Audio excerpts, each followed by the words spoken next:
From Me to You is an interactive technology artwork. We wanted to do something that talked about relationships, but that did so in a kind of playful way.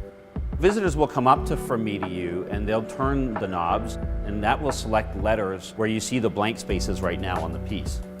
The visitor is free to choose whatever word they want to input, so people will put I love you, I hate you, I lost you.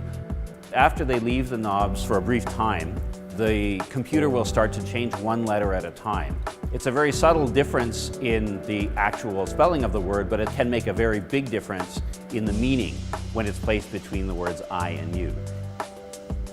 People's reactions to From Me to You are really fascinating. What happens in our brains is that we naturally try to build a narrative around the sequence of words. This is just the way that human beings make sense of things.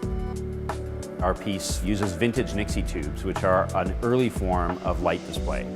We thought that the Nixie tubes combined with the sort of vintage 1920s radio cabinetry made for a familiar yet very unique interactive experience. Gorbet Design's creative process is kind of a mix of sort of hoarding really interesting technologies and use them then when they make sense in service of a concept. All of the works that we do in the technology art space are interactive. So a lot of what goes into the design of our pieces is the psychology.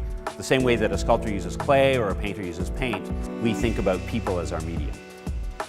We want people to interact with our artworks and just be surprised and happy. It makes them smile, it makes them laugh. At the same time, we want them to think about something that might change the way that they reflect on the world. So in this case, we ask the visitor to consider the subtleties of the English language, but also how subtle changes in actions can have a big impact on the meaning of that relationship.